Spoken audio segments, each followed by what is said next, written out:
A couple months ago, I made a video pitching an idea to all of you. Now, I know when you hear YouTuber and idea in the same sentence, you probably get a little concerned. It's a very dangerous combination, a recipe for disaster, because the majority of the time, it's likely pitching an NFT or metaverse Web3 project, which is always just a load of dirty barnacles. I'd sooner invest my money in the silly bands economy than anything metaverse NFT related. So this wasn't the case with this idea. It was kind of like an episode of Shark Tank where I nervously came into the tank and just told you about an idea that I thought was really good that my friends and I had. But we weren't asking for anything from you guys other than just your beautiful little noodles up here for all of the ideas that you usually give away for free. The whole breakdown of the situation was we created a Google form for people to just submit video ideas because for a long time, people have just always given ideas out for free, whether it's during Twitch stream or in the YouTube comments. And we actually have made content based around some of those ideas, or at least heavily inspired by. So we just thought it made sense to actually pay you for those ideas if we ended up using them for content. You know, it's kind of like when you take a picture of your feet and post it on Twitter. Like, why are you posting that shit for free? You know, take it elsewhere and charge for it. Like, your ideas have a lot of value, so to just drop them for free, you know, I just felt like, why not pay you for it? So we came up with this Google form where people submitted ideas, and if we used them, we had a whole payment plan that I illustrated in the video. I'm not just going to repeat myself there, but I want to talk about where that's at right now, because obviously a lot of people are wondering, you know, what's the status of all that? Have you even used any of the ideas? And the answer is no. This actually turned into a wild, wacky web of weirdness. Tens of thousands of emails came in. There were more emails coming in like it was a scene out of Harry Potter with the owls dropping off acceptance letters through the door. They were just coming in all over the place. And we've gone through every single one of those emails now. And I've actually learned something quite fascinating. It's a discovery that's so mind-blowing it's going to rival the day Isaac Newton proposed the theory of gravity. And that universe-melting revelation is that money changes everything. So, what I've learned is when you put money on something like this, it no longer becomes about submitting a good idea. It becomes about submitting an idea that most likely will make you money because it's a general idea. So of the tens of thousands of emails we received, the vast majority, and I mean the overwhelming majority, at least 95 fucking percent of those emails were things like, do a moist meter on Avatar 2. Do a tier list of a type of food. Talk about pink sauce. Make a Christmas-related piece of content. Just casting the widest, broadest net so that way when inevitably I do make those videos, because they're just videos I was always going to make, a fucking moist meter on Avatar 2, I moist meter like everything that comes out. Of course I was going to do one of the biggest movies of all time, because the reason they submit it is because when it gets made, they can now argue that that was their idea, and argue they fucking have. There are people that are emailing every day wondering why they haven't been paid for the Avatar 2 moist meter. Like, fucking zoinks, Scoob. It's really disappointing, honestly, more than anything, that we didn't expect this. I don't know why we didn't foresee this, because in our heads, when we cooked this thing up in the kitchen, we put all of the ingredients together. We're like, yeah, it's a really cool idea for the community, since they're always just dropping heaters in comments, you know, why not at least pay them for that? We didn't realize that this would pervert the entire ecosystem of it, where instead of just submitting cool ideas, they're submitting ideas that they know we're already going to do, like a moist meter on a massive movie or a massive game. Another one was make a gameplay video on big game coming out. It was crazy. Like, it was really fucking wild. And then to have the gall, the chutzpah, to then argue that it's your idea and that we stole it from you is sickening. I'm not kidding. Letters to Santa Claus from 4-year-olds have more words in them than half the ideas that got submitted. There's like 2 sentences of an idea saying, make video on massive topic in the news. Make video on absolutely huge thing that just happened.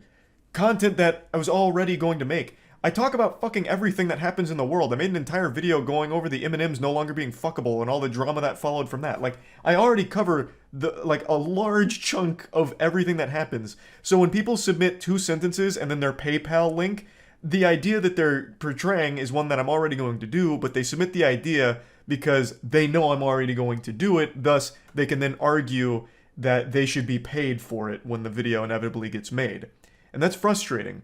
And it's more frustrating because I didn't see it coming, I suppose. I don't know why I wasn't expecting this to turn into some kind of gamified scam where people will just submit thousands of ideas on the most general topics, knowing full well that that video is going to get made without that email ever being submitted. But it just gives them an angle to try and get money out of it, which sucks. Now, it's not every email, it's just almost every email. A couple of them are just genuinely unusable. Like, there's one guy that continues to submit an idea that just says, eat a frog, and then putting his PayPal there. The dude just really wants the video to be eating a frog. So, that guy's got a very specific taste. Very odd fetish, I guess. And there's a lot of them kind of like that are very memey, which, of course, we would have expected. And there's a couple in there that are almost doable if we had infinite amount of money. One of them was to get a garbage truck empire, like literally start our own trash collection business and start collecting all the trash cans around Tampa to overthrow the local Tampa garbage truck empire. How the fuck are we supposed to do that, and what is the video? Running a business at that point? Like, what the fuck? Like, there's a lot of ideas that are, like, on that scale. Like, have you ever considered public transportation industry and making content around a newly formed airport? It just seems like some people think that this is a game of Roller Coaster Tycoon 2, and they're just submitting the ideas. It's fucking wild, the level of some of them. Completely unachievable. Now, of course, it's just the sheer quantity of emails that came in. There were a few that weren't outrageous, and they were actually in the realm of possibility. Like, they took place in this dimension on things that were physically possible. But we haven't been able to follow through on any of those yet because they also still do require a huge amount of setup. Most of the ideas that were submitted that are actually possible are still ideas that are going to take a long time to ever come to fruition if we do decide to pursue them. But we have marked those and might do something with those in the future. So if you are one of those people that submitted something that's actual fire but haven't seen us do anything with it yet, maybe it's because we're still trying to cook up exactly how to pull it off. But anyway, I just wanted to talk about this whole subject because a lot of people have asked about it over the last couple months since I haven't said anything about it because we haven't used any of the fucking ideas. But hopefully in the future, we will actually use some of them, and if we do, you will be paid for those, the ones that we do use. Also, special shout out to the couple of people that kept sending their grocery list and said that the video would be super hype if we bought their groceries for a week and made like a Mr. Beast style video out of buying their groceries. Actually kind of fucking genius. Hopefully you got your groceries regardless though, even without the content being made around it. Oh, and also one big shout out to the absolute madman, the maniac that suggested a couple times to do a bulletproof vest tier list where we each wear bulletproof vests and then we shoot each other in the chest and see which one does the less damage underneath. So like, who has less broken ribs? So, you know, what a fucking idea. Anyway, though, that's really about it. That's the update on the whole. Stand back. I'm about to name drop an ancient evil that I haven't talked about in a couple of years now. Poopsie Slime Surprise Unicorns. This was a very expensive toy that was marketed towards children, and the whole concept is it's a unicorn that poops into a toilet. There's two models, one that just sings about defecating, and then one where kids can become their own little Walter White, and instead of making meth, they're making feces, and it'll poop it out into a toilet. I made a video on it almost 3 years ago now. It's actually where that woo yeah baby meme comes from. It was from the Poopsie Slime Surprise video, and I made quite a bit of content around it because I was so blown away by the concept. It's just a toy that shits. That's it. And yet it's extremely popular with kids. I understand I'm getting older now, and aging is cringe, but there's no way I'm that out of touch. What the fuck is the joy of watching a plastic unicorn take a shit? I still don't fully understand it. And it's not just Poopsie. It spawned an entire wave of shitters. So there's a flamingo that shits called Gotta Go Flamingo. There's also a couple other animals that do it as well. And it's all just about a dilated butthole fucking dumping slime into a toilet and calling it shit. It's wild. But anyway, the reason I'm talking about Poopsie today is because they're actually getting sued by the Black Eyed Peas because Poopsie Slime Surprise made a parody of their song, My Humps. It's called My Poops. I'm not going to play any of it for you now because it could now be a bit of a legal issue if I was. But the song goes, my poops, my poops, my poops. What you going to do with all that poop? Whoop, whoop. I'm going to get loopy off my poopy. And it continues, and it's very clearly supposed to be a play off My Humps. Apparently they didn't have permission for it and are being sued by the Black Eyed Peas now, which is just a wacky lawsuit because it has to talk about Poopsie and shitting unicorns and comparing it to the Black Eyed Peas music. This is going to be a lawsuit to keep an eye on. This might be a industry-defining moment. This is a big one, no doubt. I went over it on stream, reading about it. I was actually surprised to learn that apparently a parody like My Poops is often protected by fair use regulation. I was under the impression that when you're borrowing other melodies and music from existing tracks, you had to pay for the licensing rights to use it, like the same way you do if you're using samples from other songs in your music. You have to pay for the sample. I thought it worked like that for a parody song as well. But I guess there's actually a bit of gray area there and some wiggle room, so there is a chance Poopsie Slime Surprise walks out with a W from this lawsuit. But then again, they could absolutely get flushed down the toilet. But hey, like I said, I'm not entirely sure. It's an interesting and goofy lawsuit nonetheless. There is a chance Poopsie Slime Surprise emerges from the sewer victorious. But anyway, I'll go over some of the stream moments here while I was reading about it and expanding on it. Did you hear about the South Park lawsuit? No, but you did just remind me one I haven't talked about yet. The Black Eyed Peas are suing Poopsie Slime Surprise. I totally forgot to talk about that. You remember that pooping unicorn? The shit that gave me an involuntary vasectomy when I was getting out of the packaging? They're getting sued because of their track. So Black Eyed Peas, My Humps ripped off by pooping unicorn toy lawsuit claims, which it was. I don't know if I can even play the song, considering this is now a legal issue, but the song goes, my poops, my poops, my poops, gonna get loopy off my poopy. It's very much a ripoff of My Humps, and I guess they didn't have permission to do that, which is interesting. Doesn't fall in the parody. Well, you still need permission to do a parody. If you're using the exact same, like, everything, you still need permission. That's why Weird Al never made a Prince song, because Prince would never give him permission. Oh, I forgot how expensive the Poopsie Slime Surprise is. $100 to $300 on Amazon. And one of them doesn't even shit itself. The one that slammed into my nutsack, that one actually doesn't shit itself, whatever. And it's still super expensive. That one just sings and dances. If you want the one that actually cooks up and, like, brews feces, it's a big science project. Matt and I made like 3 videos with the Poopsie Slime Surprise a few years back. I know this toy inside and out. I performed like colonoscopies on this thing. So yeah, I know all about the entire animals shitting themselves genre of children's toys. This is the clip, this is the video where the whoa yeah baby clip comes from. This one, yeah. This has been in circulation for a long time. I'm surprised they've waited like 2 or 3 years to sue them. Maybe they were trying to make sure that it got maximum money, so they were letting it ride for a long time so that way they could like sue for more, because they could claim more damages and they can turn to like the profit the Poopsie makes, because it's apparently a very popular toy, which I would have never guessed.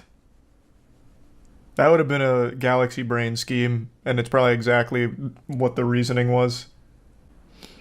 People pay for unicorn shit when I can send you shit for free. Why would you do that, though? That just costs you money to send the shit. This is kind of a weird paragraph. BMG's lawyer alleges that My Poops infringes on Black Eyed Peas' surprise 2005 hit single My Humps, 75% of whose publishing rights belong to BMG thanks to a corporate acquisition. What's the point in mentioning that it was a surprise hit? It feels so weird. And then, I guess the corporate acquisition is pertinent to the case, but still. Interesting to just mention that it's a surprise hit single. It was the Black Eyed Peas. They didn't make anything that flopped during that era. So, going into this, I felt like the Black Eyed Peas had a pretty strong case, but listening to them argue it is kind of silly.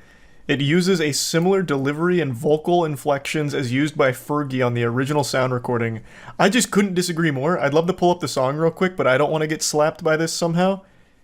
It's very clearly like a Alvin and the Chipmunks style vocal. Fergie doesn't sound like that. That's just like an insult to Fergie to compare her to the shitting unicorn vocalist. It's pretty dumb. But, I mean, overall, yeah, they did rip the song, and I guess it was without permission. Oh, interesting. MGA Entertainment first released the toy in time for Christmas 2018. The suit alleges that when BMG became aware of the infringement, it sent a cease and desist letter, which they ignored. What a fucking Chad. Yeah, we make a unicorn that shits into a toilet for kids. What of it? We're gonna play hardball. Fuck your cease and desist. Oh, interesting. The company could argue that My Poops is a parody of My Humps and thus protected as fair use. In Campbell vs. Acuff Rose Music in 1994, Supreme Court held that the parody can be a form of comment or criticism on the original work, which is protected. I thought you couldn't do that for music, though. Am I misremembering? Because for Weird Al,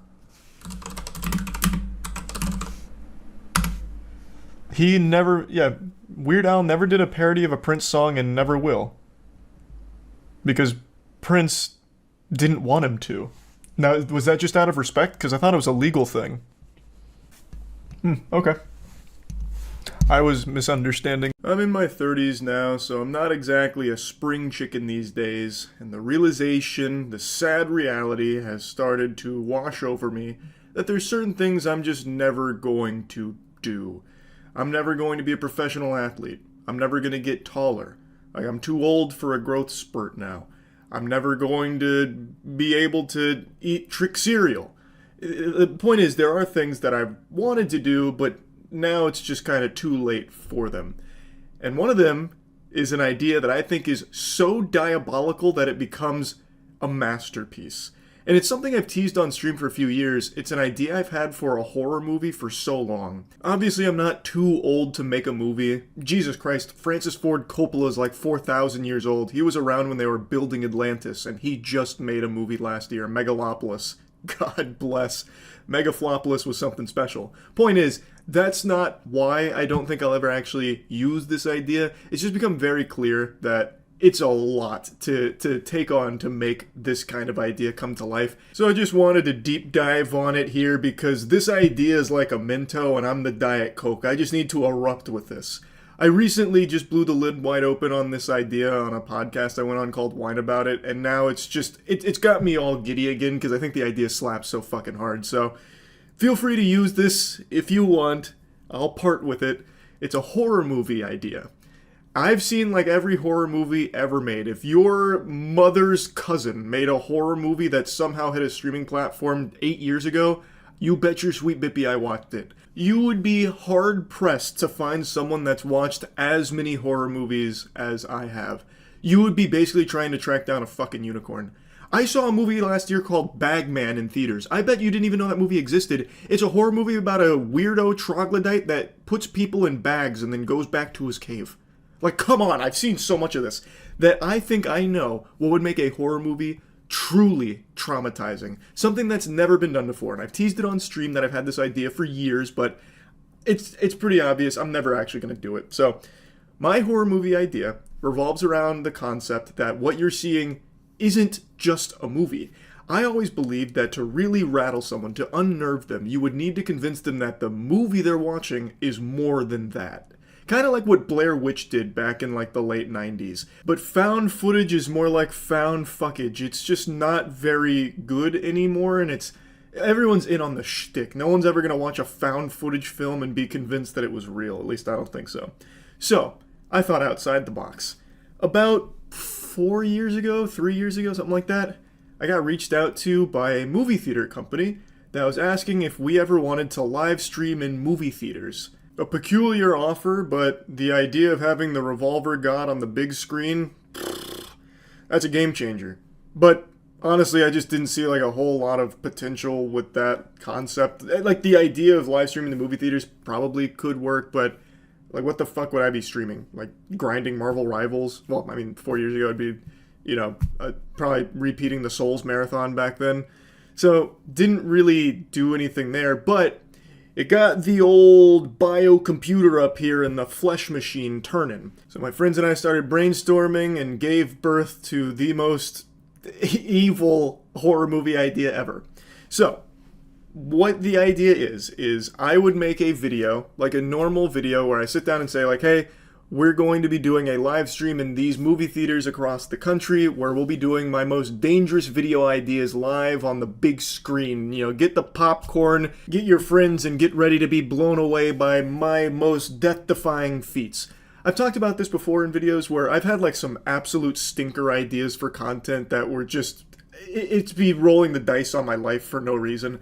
And one of them was I always wanted to try bulletproof armor and actually shoot myself with it, because the guy who invented Kevlar used to, and I think he still does, a demonstration where he puts on his Kevlar body armor and then shoots himself in front of the audience, and they're always stunned like, oh, and it's very cool. And I always wondered, what must that be like? Like, how painful is that to get shot in a Kevlar vest? So that idea I'll never actually make into a video, but for this idea, we would pitch it as, we're going to be live streaming these kind of ideas from me. Then people would flock to movie theaters like they're lining up for Star Wars Episode 3 Revenge of the Sith drop, and they'd be in for a real ride, a real hoot and a holler. So the stream would be going, and it'd be, setting up the stakes. We'd obviously have medical professionals on staff just in case things went awry, and we'd be delivering a high-octane stream. People would be giddy in their seat with excitement, having fun, and then I'm going up there for the bulletproof demonstration, trying it out, and then something goes awry and I end up blowing my fucking brains out. Something goes wrong and I shoot myself in the head and brain matter spews everywhere, pink mist, and I collapse to the floor dead. As my friends charge over, fucking screaming and squealing, Why? Why? No! And that's the big bait and switch. It was never a live stream. It was a video that we shot and pretended it was live. And the audience would have no fucking clue. They would sit there, most likely traumatized, thinking they just watched me die. Accidentally blow my fucking brains out like I just got assassinated. And I really think that would capture that same early hype as like Paranormal Activity, where people were apparently puking in the theaters or some shit. And I just let that stew. I'd let that marinate for a moment. Like camera drops to the floor and you just hear all my friends wailing, like shaking my lifeless corpse. No! That kind of thing. And then I never really ideated past that. We never came up with where it goes from there. But eventually it would transition to like an actual movie, so it wouldn't just be like a 20-minute event, It would then go into like some kind of movie, which we never bothered to write. It's just that intro, that hook, I think is so fucking strong. Because this is something that has never been done and can only ever be done once. You do this one time and it can never be done again, because then people would have the idea that maybe this isn't a live stream. But for the first time, they would go in and just take like the whole fucking clobberin', getting punched by this out of nowhere, like, diabolical experience. I just thought it was so strong, but I'll never actually do it. Plus, I mean, I imagine if you did do this, you might even run into like some kind of lawsuit or something. That's also very possible. But yeah, I mean, the idea is like evil. Like straight up, it is cruel. Because again, it would be falsely advertising this live stream, even though it's not actually a stream at all. It's a horror movie, fundamentally. Now, of course, people wouldn't leave the theater thinking that I'm dead. As I said, I'd let it stew for a little while. I'd let it just, linger in the air like a fart wafting. And then it would go into a movie, so people would be able to, connect the dots, realize, oh, this is all part of the gimmick. This is the shtick. Like, I don't think anyone would leave the theater under the impression they just witnessed my death. But for at least a handful of minutes, people would think that what they just saw was very real, which is a rare feat for a movie to pull off. And I just really thought that this was so unique and just so silly in like a very, twisted way. I just had to share this idea at some point because I'm not actually ever going to make it. If anyone does run with this idea, though, don't be afraid to give me a little tip of the old fedora and say, thanks, Charles, for the the idea. That'll be just fine by me. Time for more shitty Kickstarter projects. This one's about sending your DNA into the future. Basically, this project is you pay for a receptacle that you can spit in or piss in, and then you can bury it somewhere and hope that 2,000 years from now, someone will revive you from that DNA they find in there. In the future, human cloning will be a reality. Legal, regulated, safe, a sort of human immortality will exist. Unfortunately, it'll be too late for you. You'll be dead. Getting morbid as quickly as possible in order to scare a consumer into buying this piece of shit product. That's very low, soccer mom. But what if you could live again? Come back for a second round with your soulmate, your children, your best friends. 6 members of the football team? Why only 6 members of the football team? Why wouldn't I want to spend time again with the whole football team? Was I only friends with 6 of them? And how would you know which 6 I was friends with? Maybe I was friends with the entire football team, and not just the fucking SEAL Team 6 of the squad. Don't assume you know who I was friends with on my fucking football team. Well, now you can with It Goes On DNA Gene Bank Time Capsule. All that's needed is a tiny sample of your DNA. The building blocks of life that made you. So the It Goes On quantum flux capacitor DNA time-traveling extraordinaire device is what they're selling here. Basically that fucking clown nose she's holding over there, you just kind of put fecal matter and, cum inside of it, then you seal it up, and then you wait. Enough to grow another you and anybody with you. Just collect a few hairs, some nail clippings, or a tooth or bone fragment, and insert them into a glass vial. It sounds like the start to some type of satanic ritual or demon magic. That right there is some straight up sorcery ingredients. All it's missing is some lamb's blood. Store the vials inside your capsule. As soon as you've collected all the samples you need from anybody you want to take on this journey with you, seal your capsule and deposit it anywhere. At sea, buried in the backyard, on the mantle as a tribute to your life and the lives of those you love. Yep, and then that's it. You just kind of hide it like it's a fucking Easter egg hunt. I don't understand the thought process here. You put all your DNA shit into this hollowed out nipple and then you hide it somewhere, and for some reason someone in the future is going to find it and have an interest in reviving you even though they have no idea who you are or what's inside of it. But let's go ahead and put that aside, that for some reason they decided to open up this fucking jelly bean here. They look inside and what do they find? Fucking toenail clippings and bone fragment? I don't understand why they'd be like, oh, I have to revive this person. It's just the amount of DNA I needed to bring them back to life. I can't imagine any fucking futuristic mad scientist actually going through with reviving someone who happened to put all of their DNA into this fucking zit thing. It just doesn't make any sense. Nothing is lost forever. And someday an archaeologist, a scuba diver, a backyard explorer will find your capsule. And that unique sequence of DNA that is you will get a second chance at life. Just imagine what your future holds. Yeah, and that's the end of the pitch. It cuts to like a fucking Universal Studios introduction type animation. But yeah, this is probably the shittiest project I've seen on Kickstarter so far. The pitch itself, the video, it's not the worst in the world. It's just simply the idea is so unbelievably ridiculous that I can't understand at all how everyone seems to be constantly scrambling in a frenzy for social media interaction or views. And in the words of a great douchebag, attention is the most valuable currency. And right now, people are eating each other alive for it. Like even just recently, we saw the Stanley Cup craze where people were going feral, absolutely ballistic, like peeling flesh from bone to get their hands on a new limited edition Stanley Cup so they could go home and film a TikTok for it for a couple updoots and brownie points online to let people know that they're part of the cool trend. And as this has continued to be the focal point for our species, this internet attention, the pursuit of it has gotten really depraved.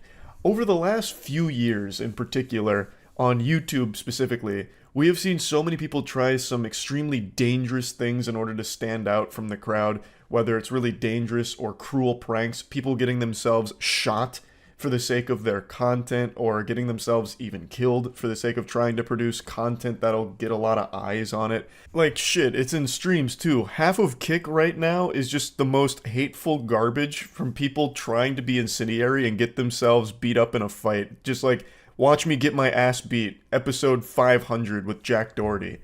And it's there because it's supposed to be shocking. And it's just an awful direction, but that's kind of the content pill society has taken recently. And that brings me to what I want to talk about today. My friends and I like to joke around with this concept, and sometimes we'll brainstorm some of the most degenerate video ideas imaginable. Ideas we'll never actually do, but sometimes we'll cook up something so foul that it becomes a really tasty treat to play around with as like an idea. So I wanted to take you into the kitchen today and show you this secret recipe for a particular formula that we thought was just entertainingly awful.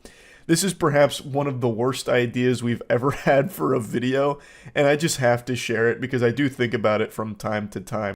Not as a piece of content that should ever be made by any sane human being on the planet, but just as something that is so fucked up that I can't help but giggle at the absurdity of it.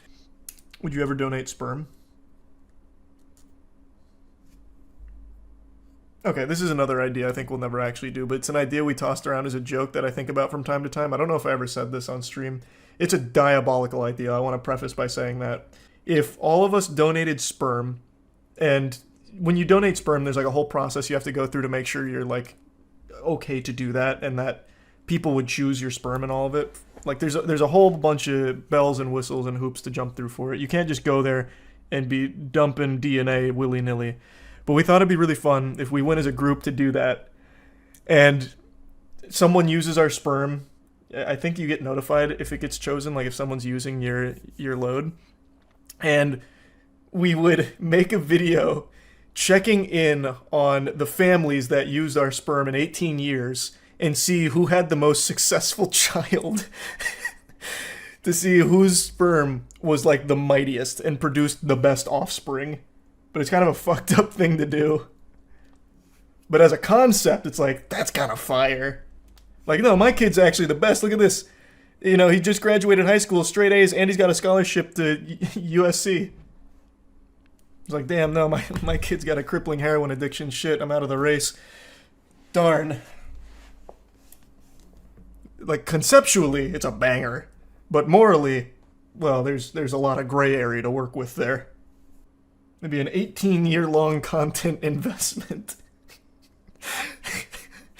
And then you meet your child and you have to break the news to him like, look, bud, you were just content. I conceived you on this upload date for this purpose. Thank you for winning me the competition.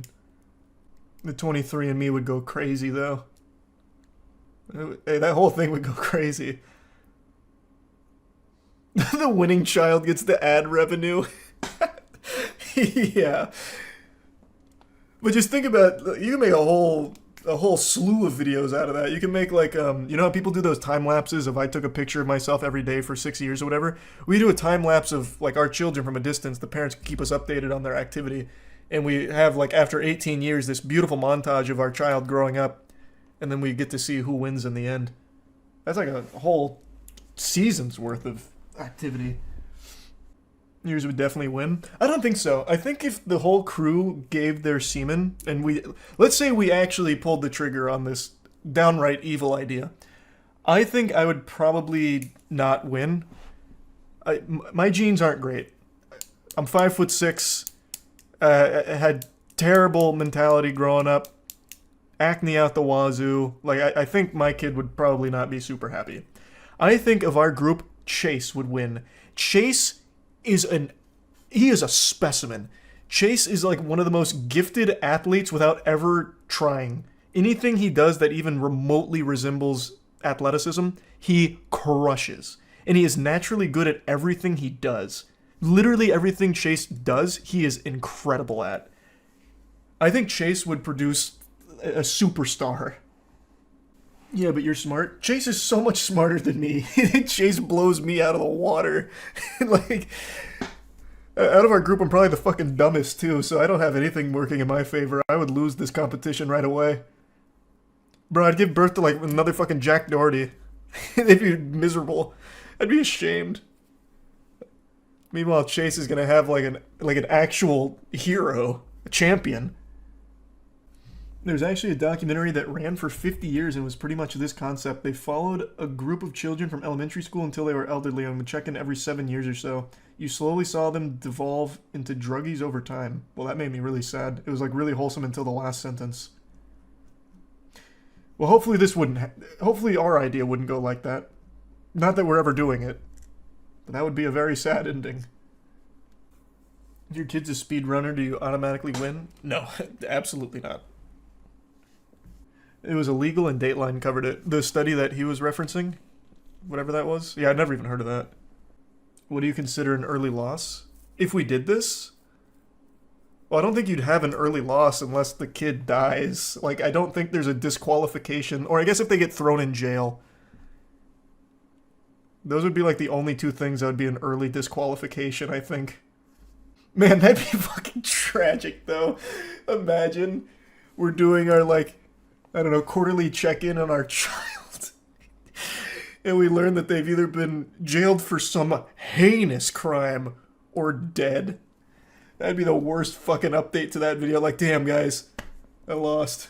My kid shed the mortal coil. How are your kids doing? It'd be fucking terrible. In Germany, there was a real pilot for a TV show about a sperm race where 12 contestants donate their jizz and see which is the quickest one to reach an egg. The winner would receive a Porsche.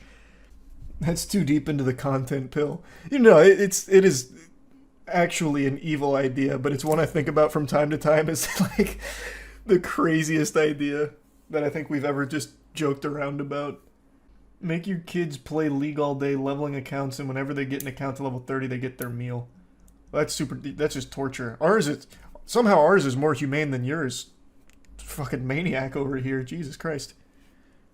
Would you ever want to have kids? I talked about this a little bit on stream. I don't have any plans of that anytime soon. I legitimately think if I had a kid, I'd feel bad.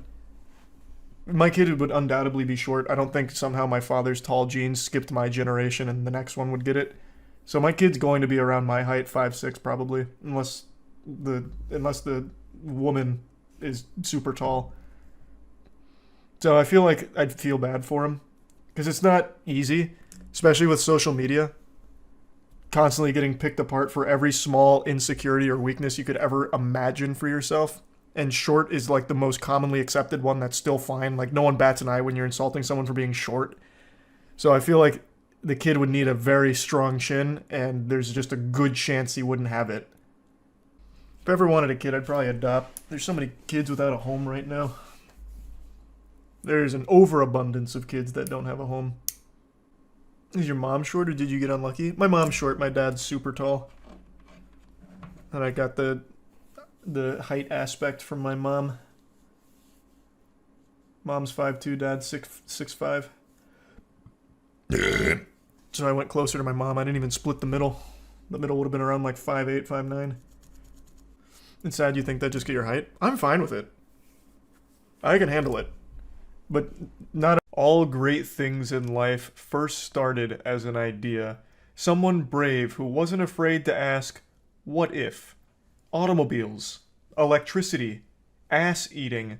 What do these three things have in common? They all began as an idea. One of the most powerful traits of human beings is our ability to ideate and come up with these complex solutions to problems, or just in general create something from nothing, and it all starts up here in our little noodle. Now, there's a reason I'm talking about all of this. I'm not just on PCP having an existential crisis and ranting.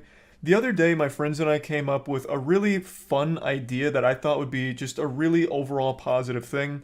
But I wanted to run it by Twitch stream last night to see what chat thought, to kind of just take a temperature and see where everyone's head was on the proposal. And Twitch chat gave it like a 98% approval rating, which to me is the green light to go forward with the idea.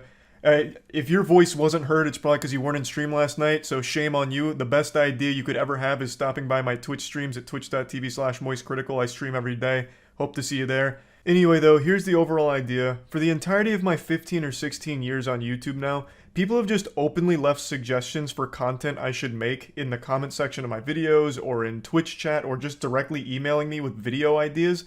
And I have absolutely made content based on or inspired by some of your suggestions, because a lot of these ideas are just straight up bangers. Like, you're dropping heat for free. And I've just been feeling like it makes sense to actually pay you for them. You might not value your ideas, but I certainly do. So starting today, anytime you cook up some fire content ideas, instead of just dropping it in the comment section or throwing it into the Twitch chat, use the Google form linked in the description below and just explain the fuck out of it. Present it like you're pitching it on Shark Tank. Tell us the idea, and then also there's going to be a spot for your PayPal email address. So if we do make something around your idea, we'll pay you $500 for it. But then we thought, why not get a little wackier with it and go hog wild? So we thought about doing a performance-based bonus as well.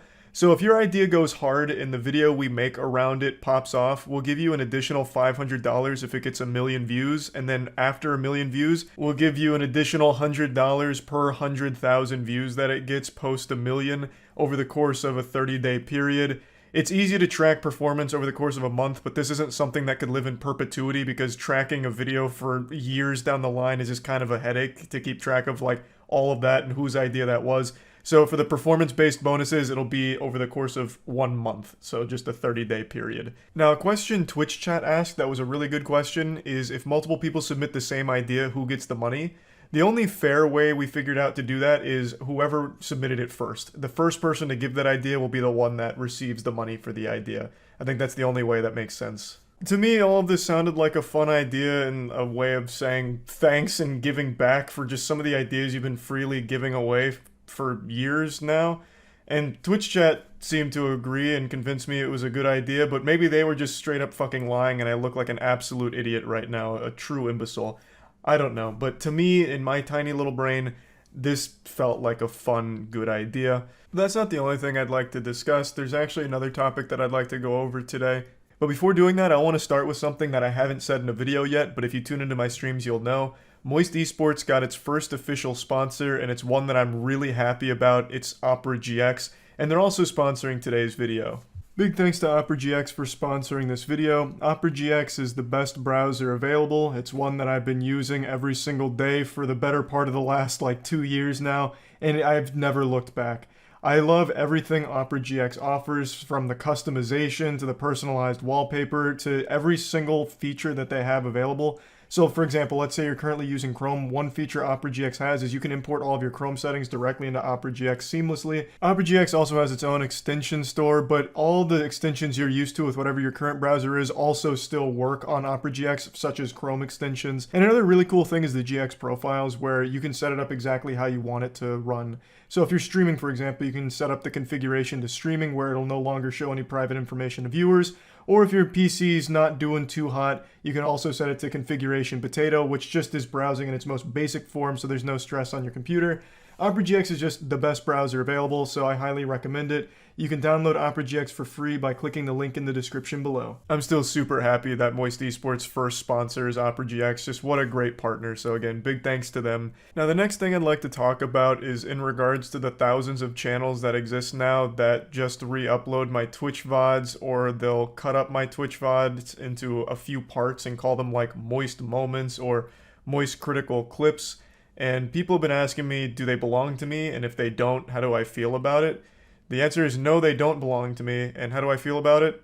I don't really give a fuck. I don't care that much. I've said this for like a decade now.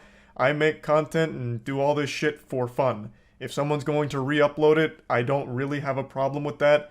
People have suggested like DMCA striking them. I'm absolutely not doing that. The only thing that's a bit of a headache is now my actual official other channel, Moist Charlie Clips, has to directly compete with myself.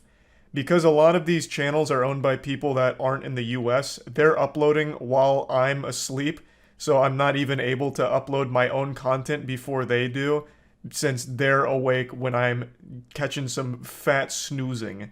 So that's a little upsetting because I'm getting beaten by myself. So right now, the biggest enemy for Moist Charlie Clips is Moist Charles himself. Another thing is a lot of them are pretty clever. Like, this is a normal thumbnail for Moist Charlie Clips. Aaron makes these. He does most of the heavy lifting. It's not like the wildest thumbnail, but what some of the channels will do is they'll copy this almost exactly and upload it on their channel, hoping that it'll confuse people into thinking it's the official one that I own when it's not. And that's a little weird.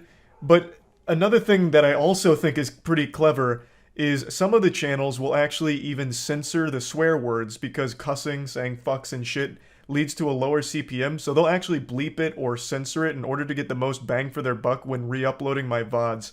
One channel in particular doesn't re-upload the full VOD, they'll cut up bits and pieces and make them moments and edit out the swear words. And that channel in particular has made roughly $15,000 to $20,000 per month for the last couple of months. So they're just straight up fucking farming here. So that's kind of the state of all that. Right now, Moist Charlie Clips is my only other channel. Also the only channel to get uncensored Twitch content from me. I'm gonna have to carve out my own little niche here in the Moist Critical Twitch clip market, I guess. So yeah, that's the only other official one. I just wanted to put all this information out there to let you know that all the others are not mine. And no, I don't plan on DMCA striking them or anything like that. So yeah, just wanted to clear everything up there. That was the other really big topic I wanted to talk about, but I do want to make a mention of something else that I'm not sure if I've even talked about it much in videos, but Moist Esports now does have an Apex Legends team. We picked up former Team Burger, one of the best in the world, and the ALGS is finally about to roll around. So a lot of people have been wondering, when does Moist Esports Apex finally start popping off? And the great news is, it's this week, baby. That's right, November 5th at midnight Eastern Time. Yeah, it's a late one, and of course I will be watch partying, you already know that. So, for those that don't know, Team Burger is Australian based, and they are now the Moist Esports squad, which means our team is Australian based. So, all of the Australian ALGS tournaments are going to be super late for US time zones, but you know what? That's fucking fine, baby. So I just wanted to put that out there, let everyone know that yes, now it's finally starting, and hopefully we go super hard out there. I have a lot of faith in the boys. I think they're a very strong squad, so I'm excited. Hopefully you're excited. Today I'm going to present irrefutable evidence that NASA has stolen an idea from me. Now, some of you think I'm not the smartest man on the internet, and you'd be wrong. NASA fucking stole from me. I am genuinely the smartest man on the internet. Let me just go ahead and prove it to you. As many of you know by now, I've had this genius idea, damn near Megamind supervillain level shit, where we would take a rocket, we'd put a bunch of cum on it, and we'd fire it into space, have it blow up, and then just shoot semen throughout the galaxy in an attempt to cultivate life on other planets. I thought this would help jumpstart evolution throughout the cosmos.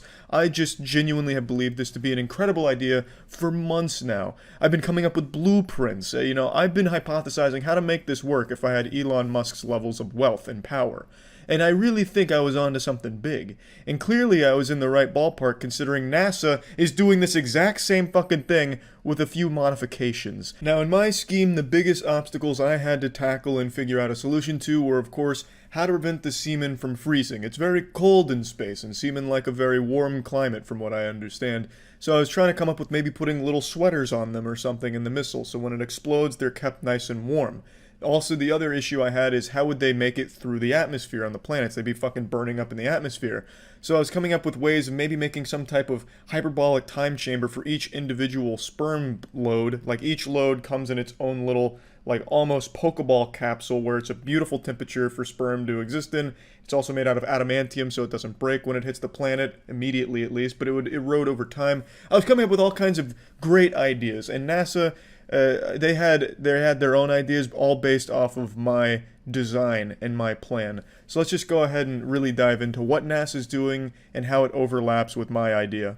I learned about this all last night on my stream, twitch.tv/moistcritical, where we get into very incredible scientific discussions such as sperm missiles, and I just wanted to play my reaction to it as well as researching it live, and then I'm going to show you some clips of when I've talked about it in the past. Did you hear that NASA is planning to send 6.7 million sperm cells to the moon? No, they took my fucking idea? So NASA listens to the official podcast, I see, or during PogChamps when I was talking about my theory. No fucking way. A little different than my... Okay, so based on what I'm reading, they're trying to take basically like a Noah's Ark of cum and plant it on the moon. Or is it just general space? They're specifying the moon.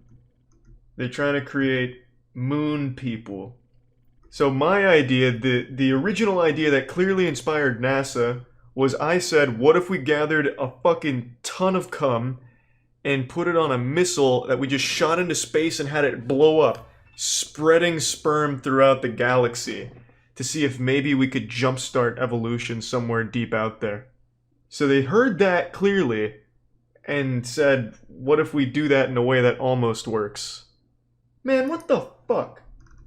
I knew I should have pitched this to Elon Musk. I shouldn't have said it on stream. Elon would have jerked off himself for the 6.7 million units of cum. Shit. Now I'm not even gonna get credit for this idea if it works. Using lava tubes to shelter the samples. Establishing the ark would involve 6.7 million samples to the moon in multiple payloads, then storing them in a vault beneath the surface where they would be safe. The idea is to store the ark within a network of lava tubes. That actually sounds like something I would say. That sounds so fucking dumb. But I mean, obviously it's not dumb considering NASA's doing it and it'll probably work. But like, if I said that, chat would laugh at me. If I said I want to take cum and plant it on the moon and heat it with lava, you guys would think I'm a goddamn maniac out of Arkham Asylum. And yet that is exactly what they're doing. And pretty much exactly what I said, minus lava tubes. This is exactly what I had in my head, too. And then you take all this and you turn it into a missile and you just blow it up in space so it shoots the ejaculate throughout the cosmos. So this is the Preservation Analysis Laboratory, a nice little like greenhouse for it. Cryopreservation module, of course. That was in my blueprints as well. Elevator shafts, that way you can get good vantage point. The actual cum lord here of this facility, that's pretty awesome. The goods elevator shaft, obviously, of course. 250 rocket launches of all ejaculate. They also suggest robots navigate the facility on magnetic tracks. NASA is literally being inspired by my ideas. That is Skynet. That is literally Skynet. Soon the machines will be powered by cum, as I brought up in my science fiction epic Skynet. It's unbelievable. Unbelievable. It's so blatant too, right in my face. Troy and I made an entire song about cum robots, and here's NASA not even giving us a little footnote in history. I'm so upset about that. I could have been up there with the intellectual greats if NASA had only just fucking credited me. Selfish. Fucking selfish. I think it's a wonderful idea, and I'm glad NASA agrees with me. I just wish they had given a little credit where credit was due. Surely no one else could have stumbled upon such a genius idea besides me. So it had to have come from me. I was the genesis of the mission to the cum, or whatever they're calling it. How far can you shit? Let's not get sidetracked and cloud ourselves from the important questions, such as how can I get royalties on this mission to the moon thing with the sperm bank. It's one small jerk for men, one giant leap for cum in space. And I want a piece of it. I still think what we should do as a species is send like a giant like rocket into space that's nothing but a bunch of different semen, and then have it blow up in space and just go across the entire galaxy and see what happens. See if we can cultivate life from a distance. I think that would be a really cool strategy. It would give us something to hunt for. It'd be like Pokemon. I don't know if it would work because I think it'd freeze, but like maybe a couple of soldiers make it. I think that would be genius. I still think one of the best things humanity can do is take a giant, like massive rocket of bunch of different cum and just fire it into space and see if it can like maybe populate an asteroid or something. Yeah. Yeah, it flies into some Martian's vagina or something, and she's pregnant. Well, I mean, I just feel like if it just like starts hitting planets at some point, even like frozen, it might help. We're just launching like intergalactic missiles of cum at other planets. I think it's such a good idea. That is a good idea. Like Maybe that's how life on Earth war. started. Who knows? They start. I have been accused of a crime I did not commit. I have been hunted and thrown against the stake and called a witch, all because I am the last diaper bender, the master of diaper testing. Yesterday I released a tier list for adult diapers, something that I've talked about for months, but I was then blasted, ass cheeks spread wide open by a community of people who believed I had stolen the idea from another YouTuber. And this wasn't a small number of people. This shit flooded the comments, even leaked into my streams, and was all over Twitter. Because a YouTuber named Oompaville posted a diaper tier list 2 months ago, which simple mathematics and arithmetic would tell you was before yesterday. So I was then truly exposed for stealing someone else's idea. It was the perfect crime, and as I sat in my swamp-assed chair twirling my evil mustache, I thought I got away with it, and I would have if not for those meddling kids who discovered the truth and revealed it to the world.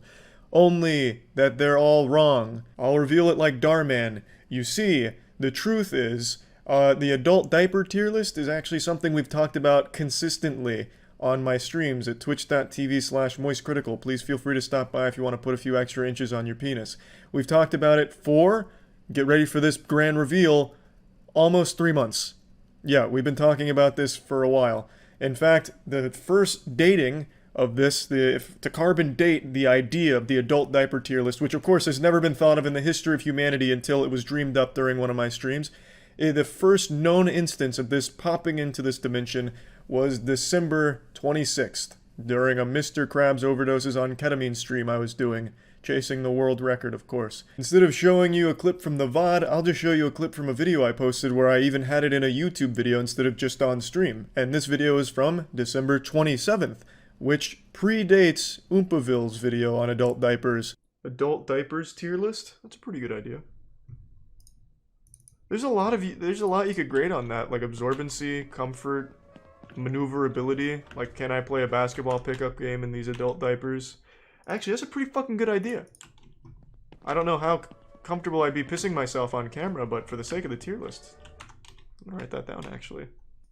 You'll notice December 27th predates the January 8th that Oompaville posted his video.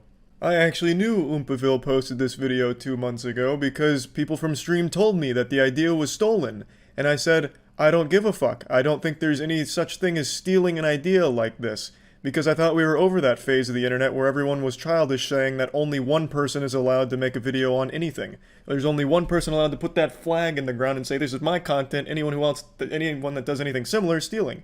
I thought we were way beyond that. So I put the kibosh on that shit real quick and dismissed it. But for some reason, Oompaville and his community don't share that same sentiment. Oompaville posted this tweet saying, explain this, comparing our two videos, which is clearly implying that I took his idea since his is first, and he also implies that I'm stealing his thumbnail since they're similar.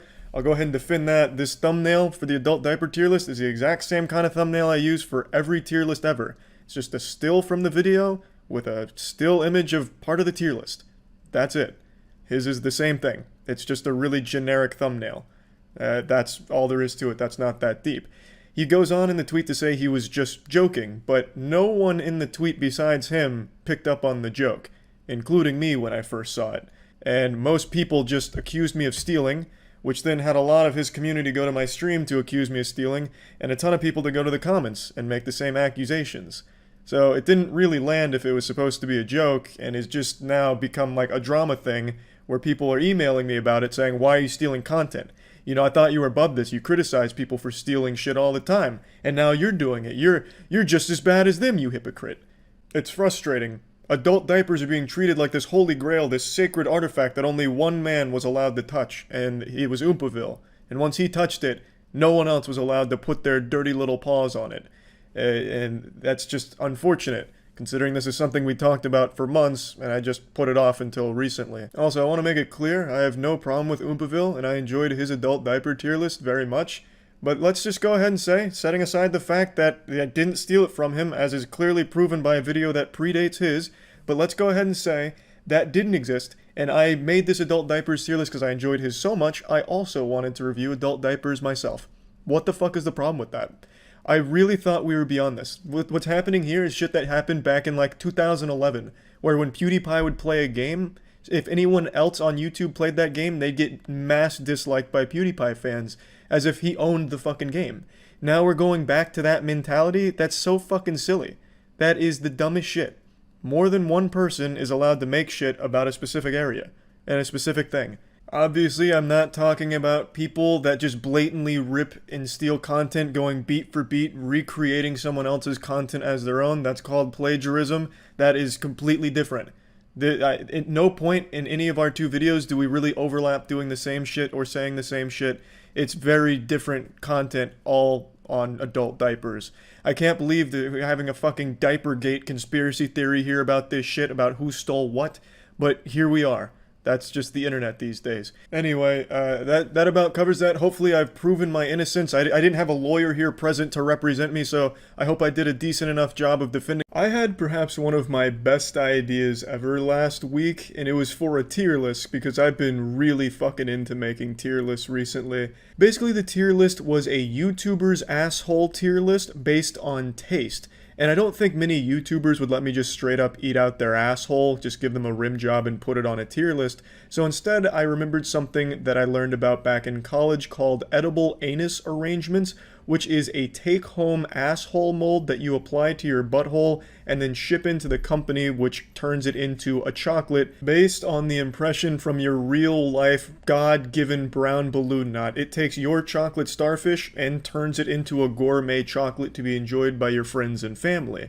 And I thought this would be a great idea to get YouTubers' assholes, not only put them on display, but try them, and see which YouTubers have the best tasting assholes. Does Jacksepticeye's fudge portal taste different than PewDiePie's? And does it look better? You know, I'd grade it on a bunch of different criteria, and I thought it would have been a very interesting tier list, but I underestimated how apprehensive people were to putting mold in their ass.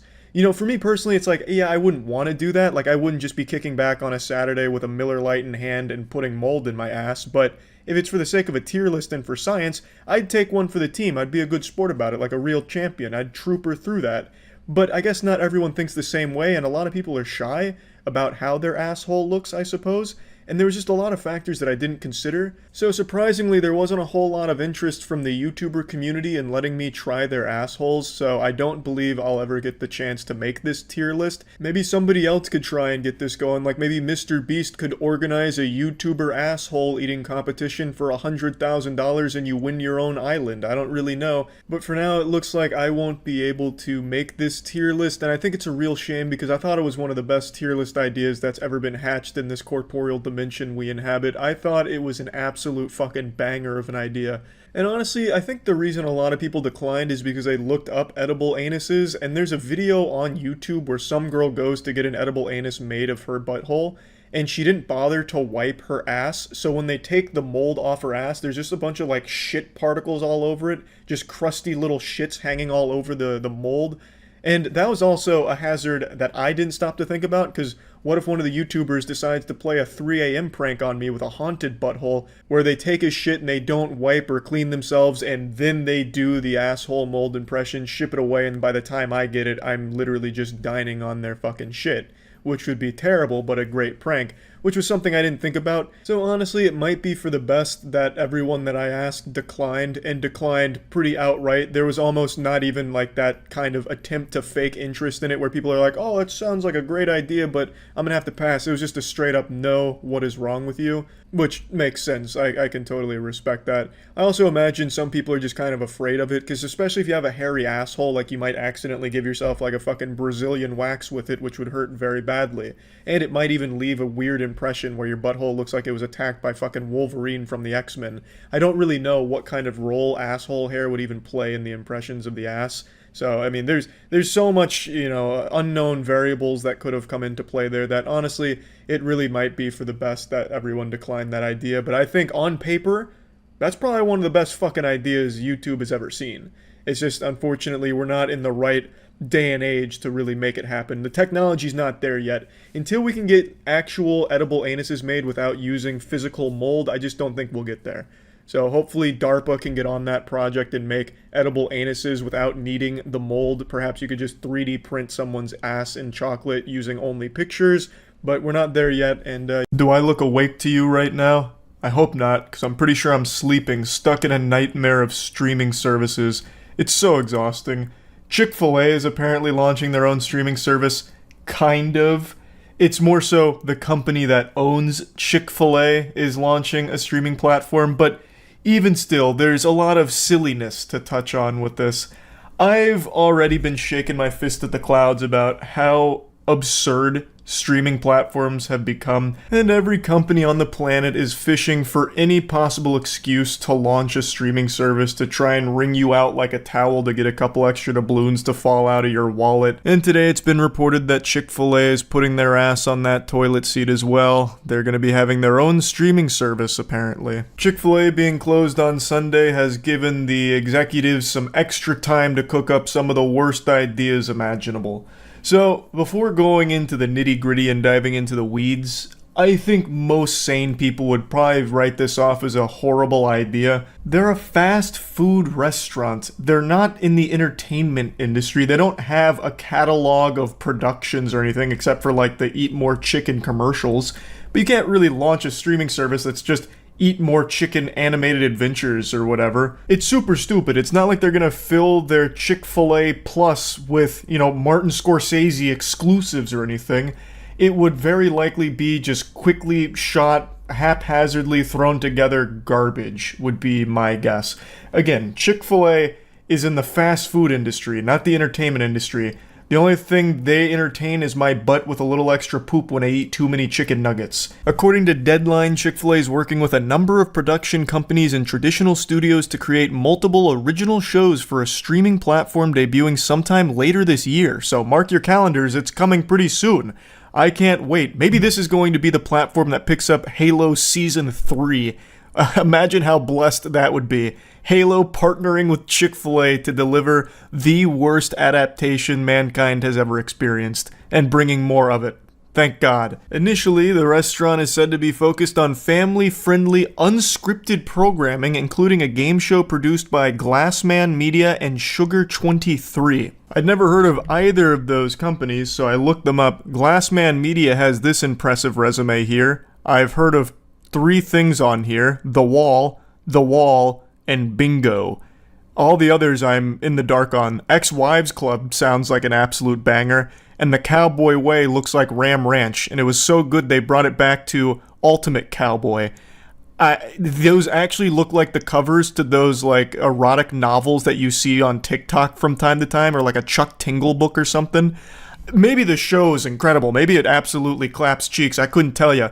But The Cowboy Way and Ultimate Cowboy really caught my eye. And of course, I'd never heard of Sugar 23 either. It sounds like a screen name a Predator would have used before being busted by Chris Hansen. But I looked into Sugar 23, and I don't really understand. So on their website, it's a bunch of buzzwords about innovation. It's a talent management and production company that's been reimagined, which to me sounds like one of those Michelin-starred restaurant, like pretentious menu items.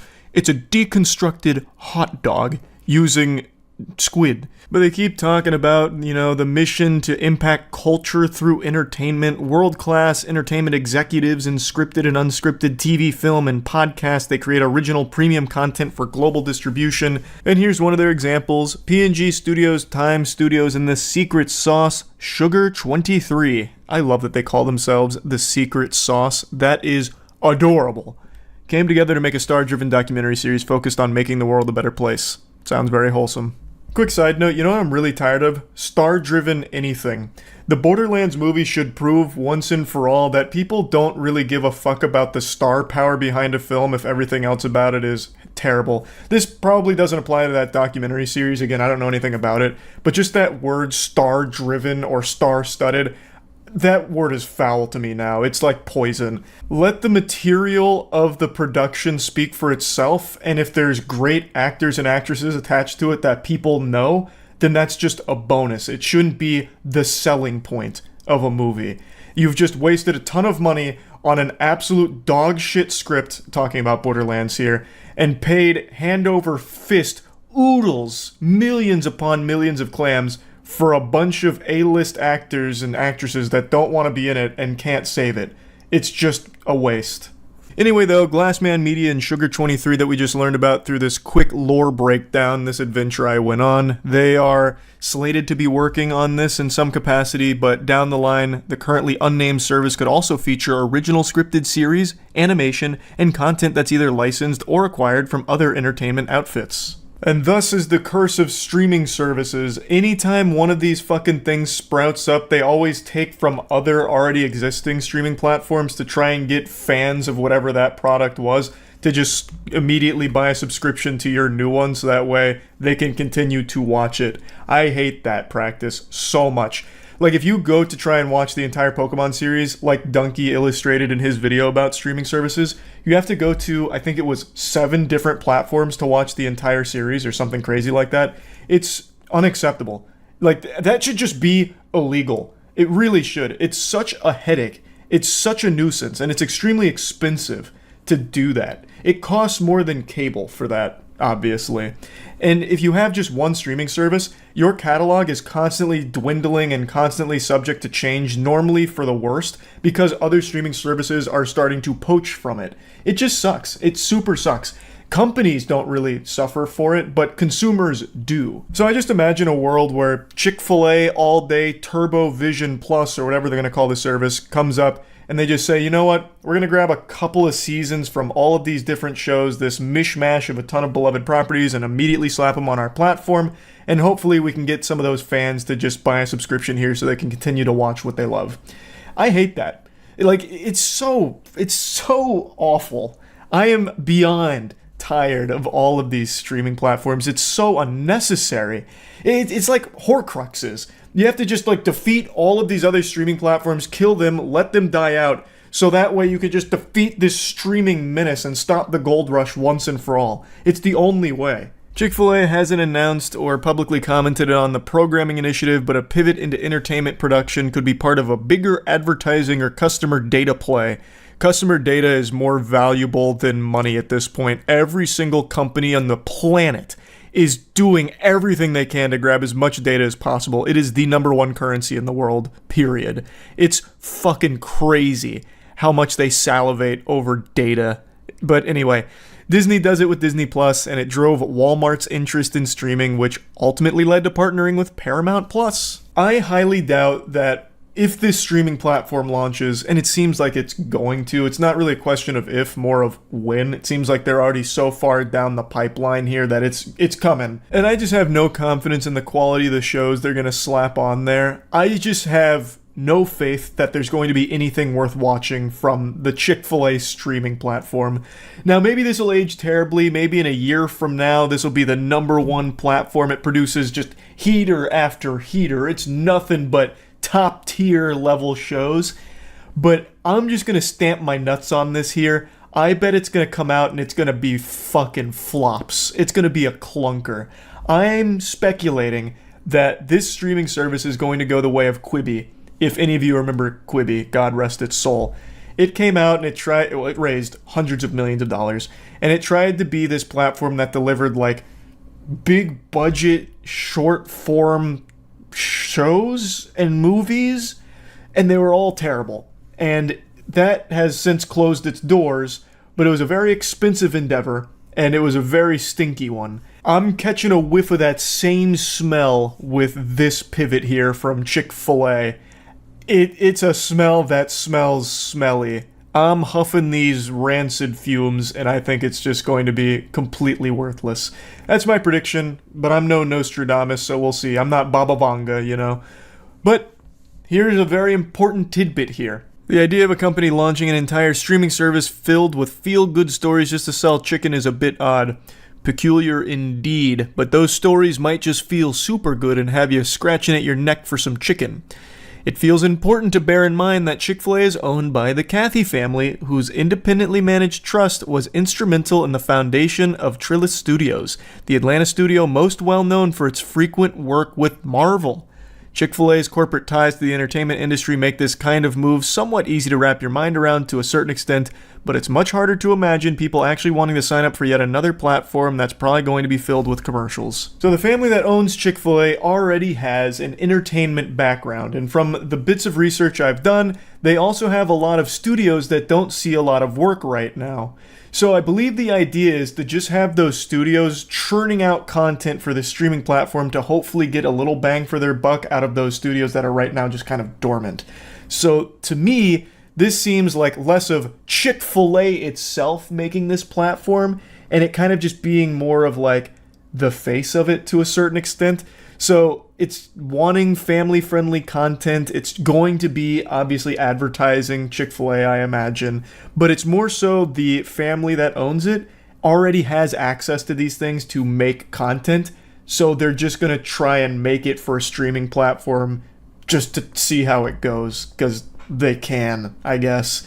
Either way, I still think it's a horrible idea, and I don't think anything good is going to come from it. Well, yeah, I guess I could be super wrong about that. It could be an incredible platform, but I don't think so. I've never been more excited to share with you a video before in my life. What you're about to see is a rare peek behind the curtain. What YouTubers don't want you to see. Shitty ideas where a video comes out so awful they scrap it. Well, I say nay. I say, why scrap anything? So Matt and Danny are convinced I had a horrible idea for a video that we ended up filming, and I am sticking to my guns. I think it's the best goddamn thing we've ever filmed. It's a Lego speedrunning competition. I thought it was a wonderful idea on paper, but maybe in practice it wasn't as exciting and exhilarating as I envisioned it being, but that doesn't matter. I want to show it to you anyway. And I hope you get the thrills out of this, the same level of excitement that you get when you go like fucking skydiving. I hope this high-octane video puts your stomach up in your chest like you're on a roller coaster, you know what I mean? They begged me not to bother editing the video. They thought it was too boring. Well, let's prove them wrong. Can I get a Matt and Danny were wrong in the chat, please? Also, feel free to stop by the Twitch streams at twitch.tv/moistcritical and let me know how much you loved seeing us build Legos here, because, my god, what a ride. Alright, it's time for some Lego speed runs, boys. This was Danny's idea, and I said, God damn it, it's genius. So today we'll be competing in the 101-piece Microfighter Millennium Falcon. Wow. This should be a pretty challenging build for most of us. This is for ages 3 and up, and we fall right firmly in that category. Or the and up. Yeah, well, 6 and up, excuse me. Oh, yeah, you were selling it. So, if you're under 6 years old, get the fuck out. Alright, box. Okay. I'll make this like the Rubik's Cube thing.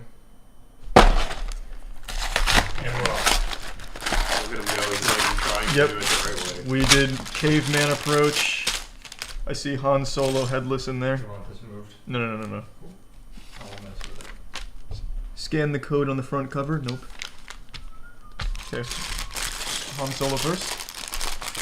We're on world record pace. Here's his head. Have we looked up what the speedrun world record is for the set? No, it's a brand new set. We're gonna be the first ones. Yeah, we're gonna set it. Alright. Head built. Alright.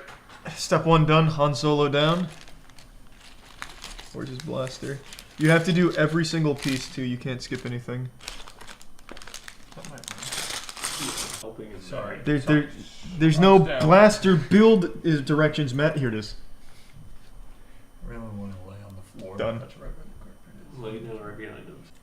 I built the Taj Mahal, so I do have Yeah, experience. built is a vast over-exaggeration. I've even seen Brickbeard fall victim to pirates. That's true. Well, you're at 2 minutes and 36 seconds, so you've got about 24 seconds left to reach your estimation.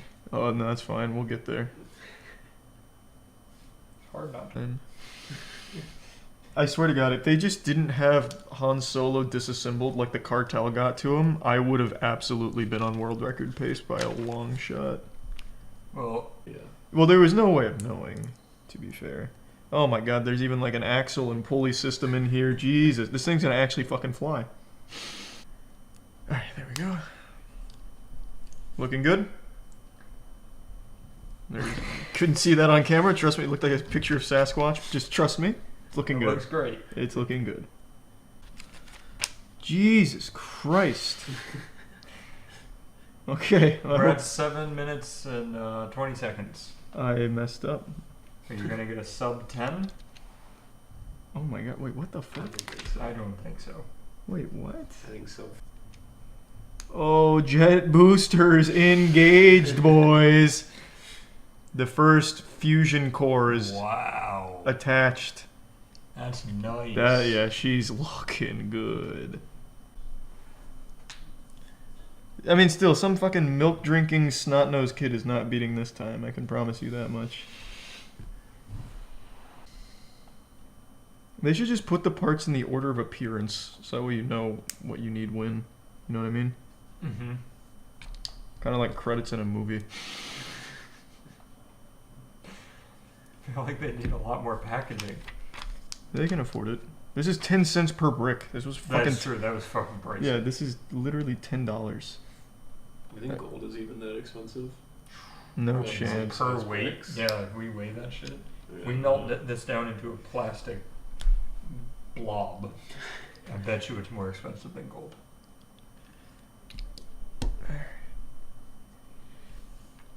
Oh my god, we're almost there. Wait, we're actually almost there.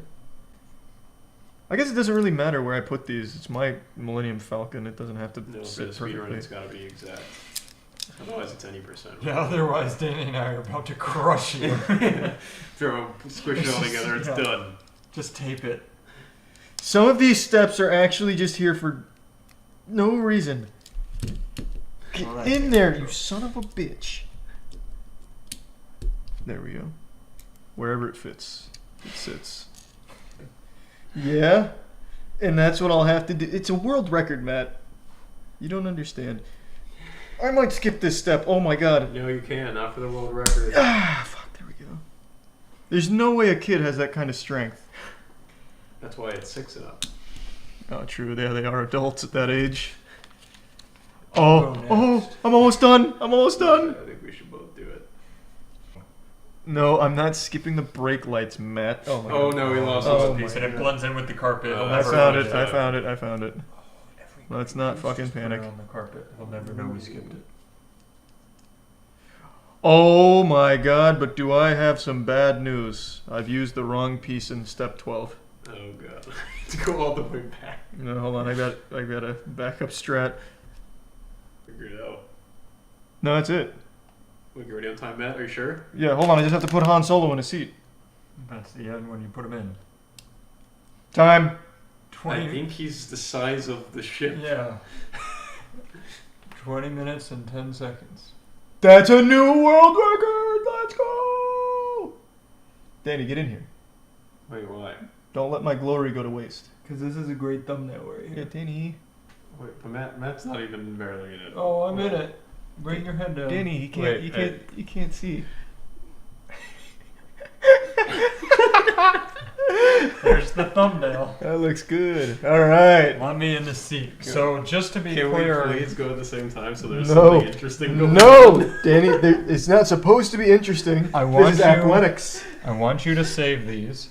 So at the end, if I don't have Yeah, these you should left, have we the know same he's one. done something wrong. Yeah, I feel like you have because there's just a random assortment of pieces here. No, this is my They copy, give man. you extras. Well, you'll see. All right. Well, let me clear off the station. Man, I'm parched after that kind of hard work. Let me get in here since I'll be here for half an hour. So, Let me get my breathing right. I'll get the timer going. and wait, what's the time to beat? 2010. Okay.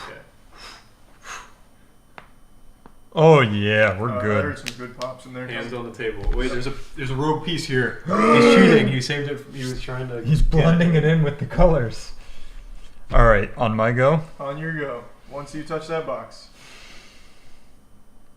I'm about to go. Get ready. Ready? Whoa! Oh! Oh. Wait, you get through the instructions? Yeah, you did. You'll have to Where are they? Oh no! You made a That's crucial one. mistake. That's one. No, he's using Oh! motorcycle instructions. That's some quick thinking. That's some quick thinking. I'm just guessing this is where this goes. Oh, he's already guessing. Step 1. Well, if you're gonna guess, it might as well be on the most important part. Absolutely. Where the fuck's his hair? Can he be bald? Does he count if he's bald? No, he has to be exact. Well, your ship had a lot of leftover pieces. By design. Oh. All right. Han's done. What? Oh, he's cruising. How are you finding the pieces so fast? You got I the think that's eagle the eyes. first sub-minute Han in like, In the world. existence? Yeah. That was a good submit. That's a gold split. That wasn't bad. Thanks. I worked really hard at it. I did not flip a page. I was a good boy. These. And I think I need these. And we're gonna go here.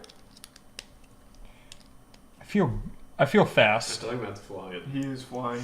But this is how I felt too until I flew too close to the sun on page 11. That's true, and you said I did it backwards. Yeah, page 11, that is bested many an engineer. Do I get the piece off? That's, oh! A good builder always has his tools. Did it give you one of the pieces to take it off, or are you just No. saying nonsense? No, they didn't have any of those. Alright, so nonsense it is.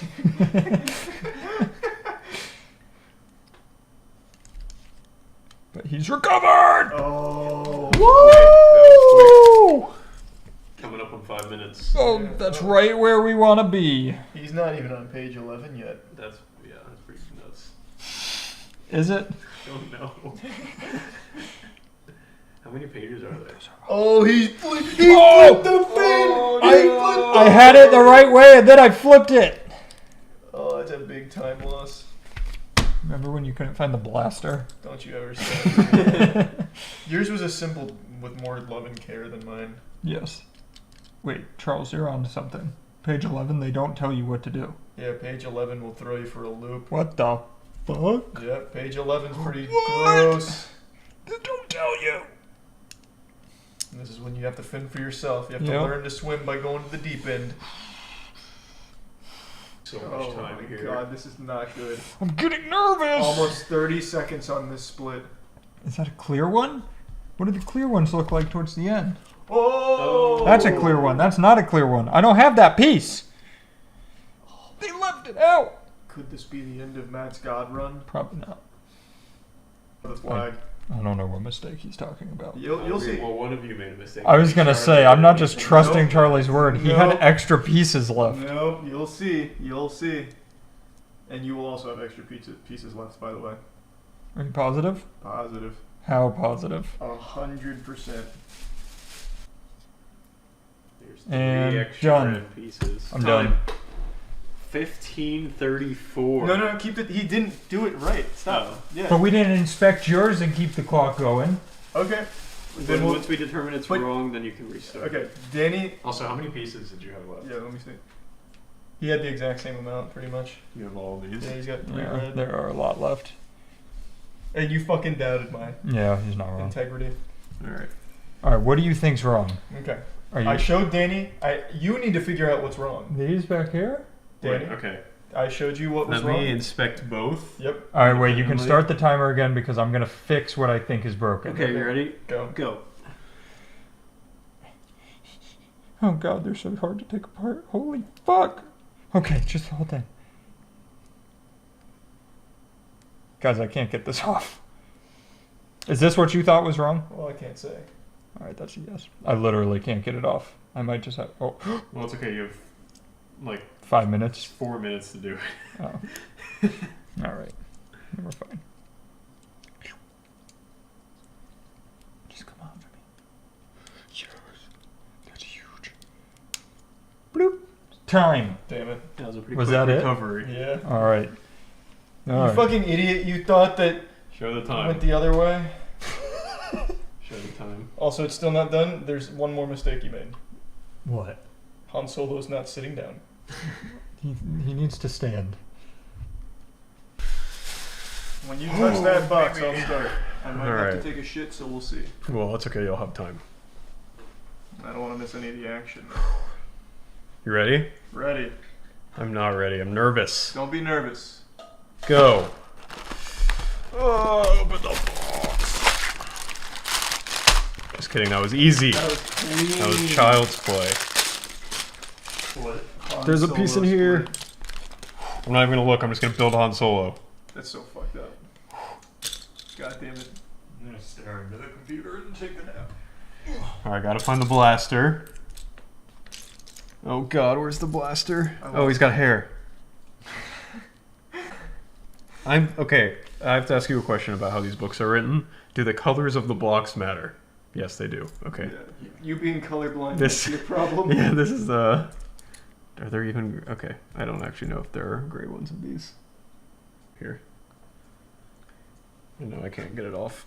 I'm gonna show off the firing capabilities of the Millennium Yeah, Falcon. go for it. This is I'll shoot it at the camera. If it breaks it, it breaks it. Oh, I hit the lens. Oh, it bounced. That's rough. It bounced back there. Oh, you hit me. Yeah, Matt's down. Imagine Do we have medical actually attention? Just broke the lens. That was this thing has some power. Did you make sure it wasn't scratched? I can't tell. Good luck. Yeah, just look at the way it fires. Yeah. Here we Oh, go. distraction. We Yeah. have a battle. Oh, yeah, ship battle. This is so exciting that you guys can't even sit through it. Well, we I don't made know what you're talking we about. made fighter ships, Danny. I want to break Uh, it. Not yeah. be excited. That's true. I made 'em- Captain, fire! Oh, Oh god, Direct hit. I'm under attack. He's dead. Get me out. You know what's really cool is he can wear the hair in front of his face. what? He's got two faces. I know. I just. spun Where it did that just go? around. What happened? I took off a piece and it flew into literal oblivion. Wait. That's gonna be a embarrassing. time loss. What's back here? I'll show them in the meantime. I got it. What happened? I like flicked it off and it flew off into the sun. This is like. There Oh, it's he is. Clarissa. And then if I want, I can turn his hair back around. Boom! Still. Oh, okay. It's a happy face. Happy. Okay. Happy face. Nice. And angry face. Nice. Back to Danny. Danny. We're cruising. I put on some. Oh, we're on 11 now. That's right. Have fun. Wait, It's a doozy. it is a doozy. Does Danny have what it takes?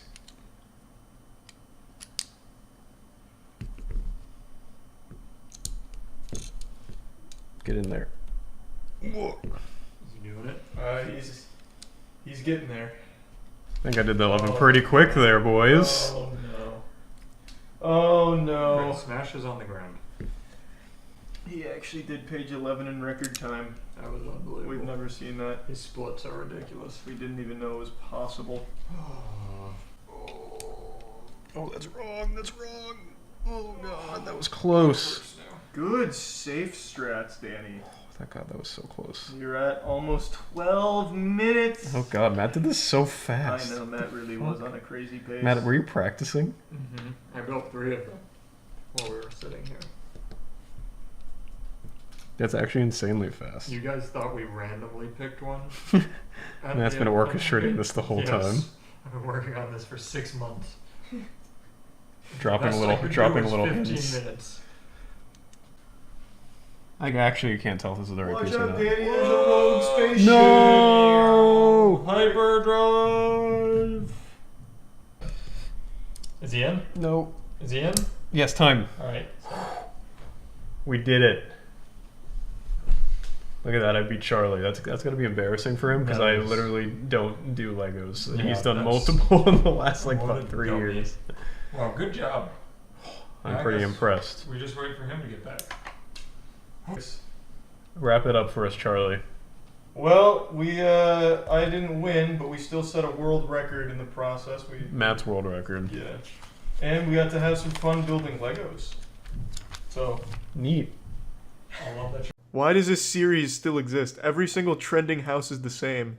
I guarantee one of these guys' names is David when they step out of the doors. And this actually looks like something from Nazi Germany. And I'm pretty sure the background music is a RuneScape remix, which I respect.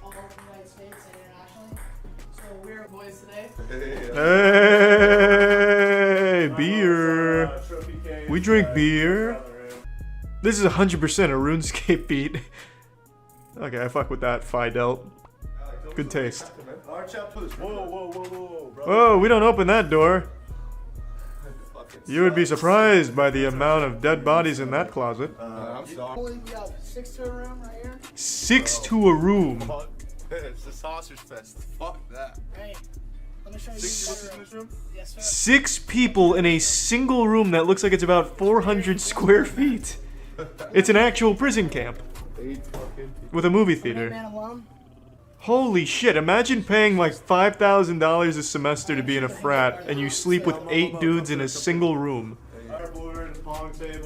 This is also a sleeping quarters. We keep 14 men in here. The freezer downstairs is also for sleeping. We keep 6 men in there. That's the smallest party room I've ever seen in my life.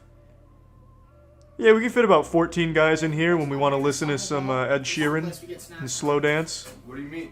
They have great ideas for their frat, I'll give them that, but the house they're in is way too small for their ideas. Like having a designated paintball party room, great idea if it wasn't 4 square feet. Movie theater, great idea if you had more than 6 chairs. How's the tour been so far? It's been incredible. I busted 3 nuts. Just built our house way back in the day. Yeah. Did he say the president of the frat drew that? Doodled it? This is where we do seances to summon the old president back. Just to throw a rager. You gotta make sure that women have. That is an extremely clean bathroom. If I had this bathroom in college, man, life would be so different. Why? Did you eat out of the bathroom or something? Why would life have been different with a cleaner bathroom? Whoa, you got Chef Mike? Yeah, I want to meet Chef Mike. Wake his old ass up. I want to see a meal. I want to see him make a PB&J. Mike's probably just like a ghost that haunts this ground. And now they force him to make meals just to appease him. He died during the Civil War. His spirit was never able to move on. So now he just works for the frat. Ah, it's the microwave. Ah! So it was a joke. Fiji's bringing the bangers from the comedy department. I see. Is that an Xbox? That's not a gaming station. That's a waste of space. Get that shit out of here. Disgusting. Grossest room in the house. I mean, I have to see Zeets. Like, you gotta see what Zeets is rocking. What's up, David? What's up? I'm Andrew. I'm Henry. Damn it. This is the violent. Why is it censored? Is it just a bunch of floppy dicks? Everyone's helicoptering. Yeah! Yeah! The study room! This is our former motto. This is the man. Sounds like a game. This looks like the dining quarters in Hogwarts. In the spring and summer. Got a great view right near here on the west side. I can't see the roof because one of your frat bros just has his butthole out or something. Just for the sake of science, though, I've got to know. One of these dudes has to be named David. It's a law.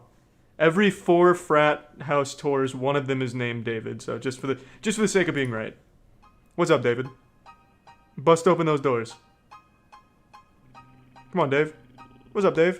What's up, guys? This is Spike Psi, Oregon Alpha. I'm Mike. I'm Nico. That's unlucky. That's unlucky. 0 for 3. This looks like the world's most flammable house. Everything's made out of wood. Like they live in a cabin. I've got to be right. This is number 4, which means we're right in line with the drop rate. Lies. Yeah, Peter! Woo-hoo-hoo! No one was applauding, then he threw his hands out. Come on, guys. Chief Competition Officer? What does that mean? What title is that? He just issues company competitions. 3-legged race.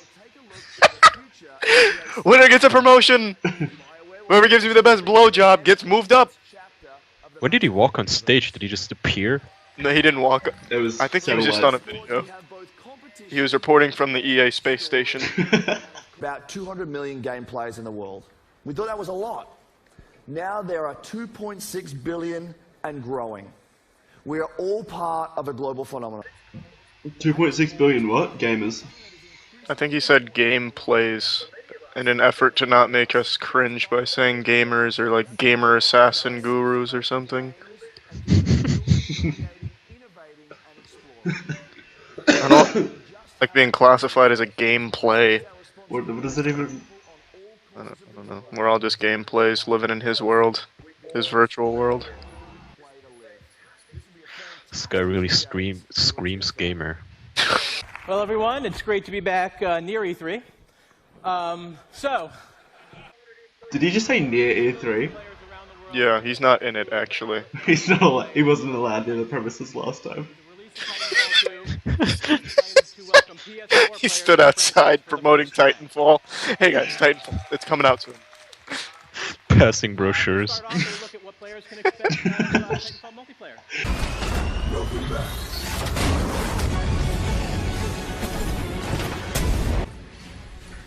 Welcome back. Why greet a soldier? Like, oh, you haven't died yet? Congrats. That's good for morale. Your children are waiting for you. Don't you want to see them again, John? Personalized greetings. It seems your mother recently had a heart attack. I'm sorry to hear that, Richard. But she's still alive. Fight for her. Make her proud. One of the comments in the section there is so many soldiers. Yes. Whoa! Look at these soldiers! There's so many of them! No, I think that was a complaint, like, so many soldiers, ugh. Oh. Ew. Not enough Wasn't there more birthday cake? I thought it was like somebody amazed by the amount of soldiers. Options and a deep progression system. And of course, super smooth gameplay that we've always delivered. Always delivered, you've made one In game. the first game. Our track record is 100% on super smooth gameplay. I looked away, what is this? This Still is the same thing. How could you even look away? Your eyes weren't glued to the screen for Titanfall info? Do the Titans talk in this game? Yeah, so. So they're like Transformers? No, it's just like freezing every now and then. And now the quality just took a massive shit. Oh no. I'm not going to be able to see the super smooth high definition gameplay and the crisp 1080p it was meant to be displayed in. Really took us by surprise. Just combine Titanfall with this. Yeah. It would make a fun game, just Titan football. Touchdown fall. If Rocket League worked, then that would too. Why do they even bother showing my fucking team in the NFL advertisements? No one gives a fuck about the Buccaneers. That's just insulting. Why haven't they just removed them from the NFL games? This man's like a Star Trek villain. Yeah. He does. Can you see his nipples? Yeah! They're like fucking knives! The whole shirt contours around them. Yeah. By It's design. the first time I've ever seen a man's nipples through his shirt. I thought you were gonna in the sentence after man's nipples. No, I've seen those. He makes it seem like it's something all of us know, but I've never heard of NFL Madden competitions in my life. He's the competition expert. Yeah. Competition organizer person thing. Of course he knows about it. He knows about every competition in the world. Is this actually his job? I think this is genuinely his job. He just comes up with competitions for these games. What would that... When this man gets fired from EA, what is he gonna put on his fucking resume? A competition officer? No one's gonna want that. Hey guys, look, I'll work for this restaurant. We can set up competitions and shit. I'm really good at that. I mean, he's just gonna go work for another company as chief. I don't even know. Credits, proofreader. Chief spell checker. Subtitles. Looked like they were in a basement then. They can't afford a big stage. It's just Peter Moore's basement. Yeah. The chief competition basement. I bet he goes into bars and like tells women he plays football. Definitely. I'm a football player. I play all the positions. I even coach too. Oh, here's Peter Morgan, just coming off a fresh huff from his oxygen tank. There is a video within a video. I'm so confused. Where are they? Are they at Los Angeles at the moment? I think so. I think Peter Moore's just like walking between worlds right. His eye wrinkles make him look like he's wearing goggles. I can see the outline. Yeah, he looks like Dr. Vortex from Crash Bandicoot. Holy shit, yes. Hi, I'm young like all of you. I can relate. I love Madden. Part of Mass Effect. Wow, that got me hyped. I loved watching people work on the game. Now that I know real on the immersion. yeah, now that I know real humans were behind the development of this one, I'll have to buy it. Is that man wearing boot cleats? Look at his shoes next time it zooms out. He's a real cowboy. He's the chief cowboy. No, they're just talking about the fucking DLC for Star Wars Battlefront. Sounds good to me. That's why I came here, to learn about DLC for games I don't own. He's like he looks like fucking Splinter from the new TMNT movie. Little. His nipples are still hard. They're perpetually hard, that's his secret. That's why they love him so much. His Does he just keep going off stage to just touch his nipples and come back? Well, that and get some oxygen.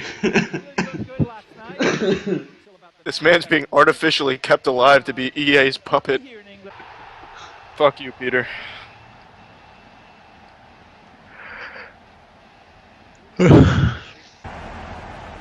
But you will.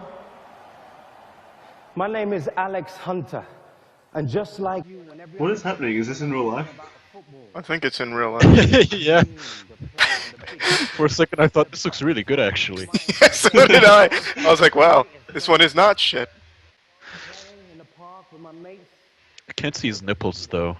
Yeah, it's that's distracting now. Yeah, that's why he didn't get the big applause Peter gets. Is this like some famous soccer player that we don't know? I think it's just an actor they hired to pretend to be a soccer player. You don't know me, but you will if you look me up on IMDb. Yes, I am Messi and Ronaldinho. Oh wait, someone commented, "Oh Pele." Is this Pele? No. Oh no, it's not. Apparently, that guy's dead. Oh, they brought him back from the dead. EA's got the technology. He's not dead, man, but he's 75. He might as well be. Dead. So this could still be him. Maybe. This isn't gonna get the FIFA fans that excited. Yeah, it is, Charlie. How? It'd be like, oh, I gotta get FIFA 17 for Hunter. They only added 3 coaches. The rest is DLC. You want this guy to yell at you? You have to buy him. If you want Alex Hunter's brother as a playable character, $20 please. Who's this guy creeping on stage? He's just lost. He's like, is this the Microsoft press conference? It's like his boss, your time's up. It looks so threatening. It looks like some character from James Bond, like Spectre. Yeah, Spectre. Doesn't even take his hand out of his pocket. Look at him. Yeah, he's too cool for this. Holy shit, he has big balls. Does he even have hard nipples, though? He's just, like, insulting this coach to his face. Why is this promoting the game in any way? I can wake up 3-4 o'clock. This guy is so unenthusiastic. Yeah, my son plays games, yeah. Yeah. He just doesn't go to sleep, he plays video games all night. What a great promoter. Yep. It sounds like he's against video games. Yeah. Assholes, just let me sleep.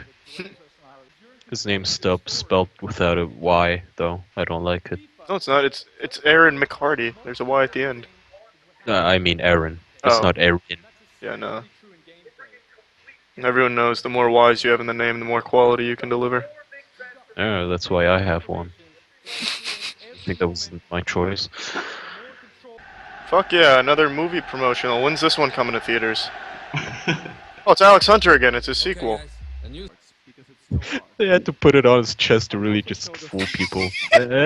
We're 60 years old, but we're all gamers. Only thing was like missing was the controller hung around his neck. Like, yeah, I'm a gamer. So in short, he just is not a gamer. Damn it, that shirt fooled me. Okay, I'm gonna take a FIFA 17 journey to the toilet and take a nice Madden real quick. I'll be right back. Will help you reach new parts of the forest and take you ever closer to discovering this. Looks kind of like Journey. He sounds like Nightcrawler from X-Men. And now Peter Moore for the competition officer, talking about Star Wars Madden Edition. I've never even heard of Galaxy of Heroes. Yeah, what the fuck is Galaxy of Heroes? Hold on, I'm looking it up. They are Why Titanfall did 2. they push in that indie guy just in between all of those AAA games? So was he just supposed to talk while they sweep the stage? Well, Peter Moore had a heart attack, so they had to cancel his segment. I guess, yeah. He wanted to caress his nipples for a little bit longer. Peter's nipples aren't hard yet! Put Fee up there, quick! Is it code red? In reality, all the indie games are just intermissions for Moore to fondle himself. EA doesn't give a shit. They commission entire indie games just so he can have some more time to caress his chest. You're giving EA far too much credit. They would not let Peter fondle them himself. They would have people directed, like their position is to fondle his nipples for him. Stig Asmussen? Holy shit! I'll be honest, I don't think every single employee at EA gets 4 monitors either. I think that's a ruse. I wonder how many monitors this guy, the real gamer, gets. It's probably more close to like 4 people share 1 monitor. Probably. That's it? What do you want, Charlie? It's really hard to please you. I mean, it's almost like you don't like EA.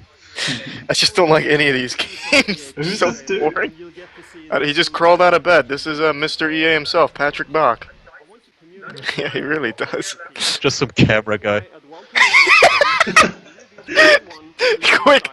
Peter's nipples still aren't hard. Send somebody out there, but we don't have anyone else. Get the camera guy! Put a mic on him! Just stalling.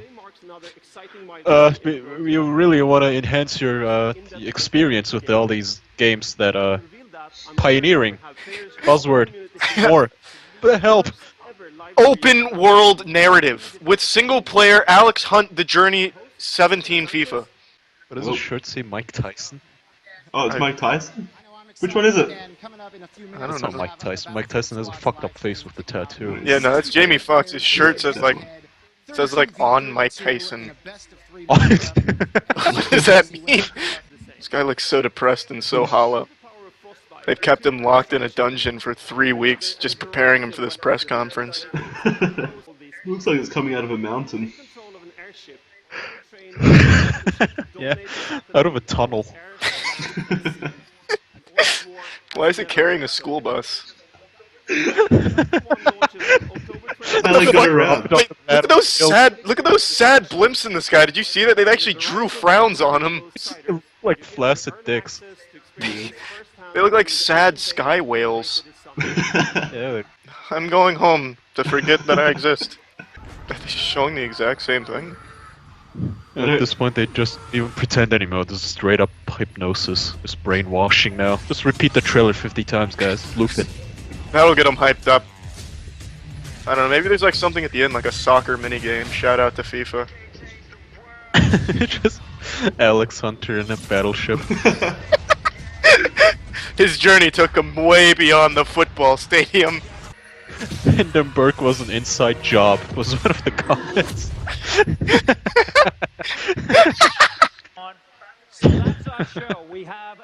He must have like piercings or something. What would make your nipples just stand out and droop that hard? I have no idea. I mean, constant stimulation. Like, they probably put ice cubes on him and shit. He's probably like a nipple model or something. He wasn't even on stage. What? Well, now he is. He's preventing everyone from playing the game just to be a dick. If you want to play Battlefield 1, you're going to have to come up here and fight me individually. I can't wait to rush the FIFA 17 monitor. That was... Hi, I don't know about you guys, but I'm excited for FIFA 17 now. Play to live? What kind of a motto is that? Subliminal messaging. Peter Bach knows. Or Patrick, whatever. What's up, everybody? It's Critical, and I've just been touched. Touched to my very core. I've just been made aware of the future of art, nay, the future of our species. It's called non-visible art. It's art that you can't see. In and of itself, it's art that doesn't exist. It transcends art. And it is a beautiful, beautiful thing. It makes me feel like my soul itself is being jerked off. I must warn you though, this type of art is not for those of you who lack taste. If you can't appreciate a can of artist shit, a literal can of a man's feces selling for hundreds of thousands of dollars, or if you can't see the splendid, terrific, ethereal beauty behind a bare-ass naked man slapping a cardboard box with his penis, then this type of art just isn't for you, you fucking troglodyte. Now I'd like to take a moment here and read the manifesto from the Museum of Non-Visible Art. Art itself is nothing. All that matters is what is left. The afterglow. The ambition is to produce this. We strive for an afterglow with no thing preceding. A glow. Phosphenes. The only surface worth painting is the mind of the viewer. The viewing of art should not require eyes. Art should be entoptic. We strive to force meditation.